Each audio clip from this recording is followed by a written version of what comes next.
नमस्कार, संगीतास किचनमध्ये आज आपलं स्वागत आहे. तर आज आपण बनवणार आहोत संक्रांती स्पेशल तिळगुळाचे लाडू. तर चला तर मग काय सामग्री लागणार आहे ते बघून घेऊया आणि संक्रांती स्पेशल आपण तिळगुळाचे लाडू करूया. चला तर मग साहित्य बघून घेऊया. या मग इकडं तुम्हाला साहित्य चला मग साहित्य बघून घेऊया. बघा, आपल्याला आता लागणार आहे तीळ. तीळ घेतलेली आहे मी 2 वाट्या. मोठी वाटी आहे ते 2 वाट्या तीळ घेतलेली आणि 1 वाटी मोठी आहे ती शेंगदाणे घेतलेले आहे आणि गूळ लागणार आहे आपल्याला. आणि त्यासाठी लागणार आहे इलायची आणि जायफळ ती किसून घेतलेले मी आणि थोडं घी लागणार आहे आपल्याला, गावरान घी. तर चला आपण आता तीळ भाजायला घेऊया कढईमध्ये. बघा, मी अगोदरच कढई ठेवली होती. आता गॅस पेटवला आहे. कढई तापली की आपण त्याच्यात तीळ भाजायला टाकून घेऊया. चला तर आपली कढई तापलेली. आपण अगोदर शेंगदाणे भाजून घेऊया छानपैकी. पूर्ण छान मंद आचेवर छान भाजून घ्यायचे, बडू द्यायचे नाही. छान व्यवस्थित भाजून त्याचे आपण जे साल आहे ते काढून घेणार आहोत वरची. नंतर तीळ भाजूया थोडं थोडं. हे बघा, आपले शेंगदाणे छान भाजून झालेले आहे. आपण आता एक गॅस बंद करूया आणि शेंगदाणे एका प्लेटमध्ये काढून घेऊया आणि नंतर तीळ भाजून घेऊया आपण त्यातच. हे बघा, प्लेटमध्ये थंड होण्यासाठी शेंगदाणे काढून घेऊया.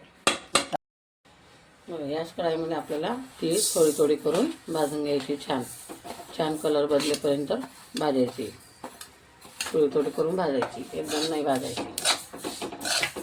कलर बदलेपर्यंत. बघा, जास्त बळू द्यायची नाही. छान मंद याच्यावर भाजायची, हळूहळू हलवायची व्यवस्थित. बघा, अशी तीळ भाजून झालेली आहे. असा कलर चेंज झाला पाहिजे. बघा, जास्त बळू द्यायचं नाही आणि जास्त काळपट पण होऊ द्यायचं नाही. छान असं कलर येईपर्यंत भाजून घ्यायचं. तीळ भाजून झालेली ते आपण काढून घेऊया एका प्लेटमध्ये थंड होण्यासाठी. हे बघा, छान थंड होऊ द्यायचं तरच मिक्सरला आपण बारीक करून घेऊया नंतर. हे बघा, हे बघा, आपण शेंगदाणे भाजलेले त्याची साल काढून घेतलेली आहे आणि ही तीळ भाजलेली आहे. आपण आता मिक्सरला बारीक वाटून घेणार आहोत शेंगदाणे आणि तीळ. आणि थोडीशी तीळ मी वरतून दिसण्यासाठी छान ती काढून ठेवलेली आहे. तर आपण आता हे मिक्सरला बारीक करून घेऊया. शेंगदाणे आणि तीळ थोडं थोडं करून बारीक करायचं आहे आपल्याला. जाड बारीक, जास्त बारीक नाही करायचे. हे बघा, आपण तीळ आणि शेंगदाणे जे भाजून घेतले ते बारीक केलेले आणि मिक्स केलेले आहे. आपण त्यात इलायची आणि जायफळ जे आपण बारीक केलं होतं ते मिक्स करूया सर्व त्याच्यात अगोदर. आणि जे तीळ काढलेले आहे ते पण आपण या टाकून घेऊया आणि छान मिक्स करून घेऊया आपण. नंतर आपण गुळाचा पाक बनवायला घेणार आहोत. हे बघा, आपला गुळ आहे आता थोडा जाडसरच आहे, थोडा बारीक कुटलेला. आता आपण हे बघा, मी कढई तापायला ठेवलेली आहे. आपण याचा पाक बनवून घेणार आहोत. हे बघा, कढईमध्ये मी आता गावरान तूप टाकलेलं आहे आणि गरम करायला ठेवले. गरम झालं की आपण त्यात गूळ टाकून घेऊया. तूप का टाकायचं, कारण की ते गूळ त्याला चिपकायला नको म्हणून. गुळाचा पाक छान झाला की आपण शेंगदाण्याच्या आणि तीळमध्ये कुटामध्ये टाकणार आहोत आणि लाडू बांधून घेऊया. हे बघा, तूप गरम झाले. आता आपण त्यात गूळ टाकून घेऊया आणि छानपैकी पूर्ण वितळेपर्यंत छान पाक होऊ द्यायचा त्याचा. बघा, आपला पाक छान झालेला आहे. बघा, गुळाचा. आपण ते तीळ आणि शेंगदाणे कुटून वाटून घेतलेले आहे त्याच्यात आपण हे मिक्स करणार आहोत. बघा, जास्त होऊ द्यायचं आणि बघा किती छान पाक झालेला आहे. आता आपण ते गॅस बंद करून शेंगदाणे त्याच्यात टाकून घेणार आहोत तिळामध्ये. बघा कसं गरम गरमच टाकायचं आहे आणि मिक्स करायचं आहे छान. ते थंड झालं ना मग कडक होऊन जातं जास्त.